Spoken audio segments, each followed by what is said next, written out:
This is Physics Talk as part of our new active physics curriculum.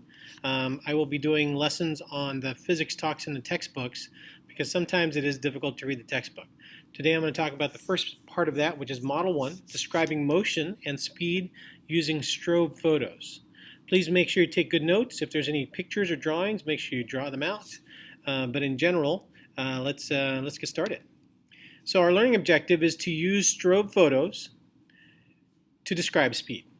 Later on we'll talk about graphs and equations, but when you're looking at strobe photos, we're really analyzing and interpreting data because that's really just data, and we're going to be looking at patterns and seeing and paying attention to scale when we look at those. So let's get started. So a reminder from the chapter challenge, you're expected to explain what factors affect following distance, braking distance, and a total stopping distance. So one of the factors that really affect that is speed. The speed of the car is one of those factors. And what the definition for speed is, it's the distance traveled per unit time. So the distance traveled per unit time is considered a scalar quantity in physics, and it has no direction. That's what makes it scalar. Vectors quantities typically have both a magnitude and direction. Speed is just a magnitude. And here's an example of 25 is the magnitude of how big it is, miles per hour, or mph. So that means for every hour it's going to travel 25 miles. And then another possible version is 35 meters per second, or m over s. That means for every second it's going to travel 35 meters, or 35 lengths of a meter stick. So those are pretty big, of course. And so in the first part, I'm going to talk about some strobe photos. So here's an example of some strobe photos of two cars going across the screen. And you can see that one of the cars is specifically moving faster than the other one. Did you see it? Now I'll rewind. So here it is in a little faster motion.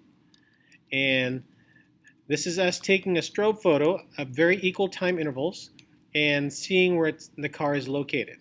Now let's actually leave the ghost image of it behind instead of it disappearing, and let's see what that would look like on the screen. So here it is right here. And you can see that the bottom car is actually moving faster because it passed it up the top car at this location right here, and now is moving faster. But when you look at the pattern of the strobe photos, what we're really looking for is distance over time. Since each photo is taken at a very specific time interval, let's say 1 second, then it tells you something about its speed. Well, the distance between each car in the strobe photo tells me the speed of the object. If the distance is smaller, that means the speed is smaller. And if the distance is larger, like the one on the bottom ones, that means the car is going faster. And so in both cases, the cars are exhibiting constant speed. And what constant speed is speed that does not change over a period of time. That means this distance interval between each of the cars at each time interval is always going to be the same.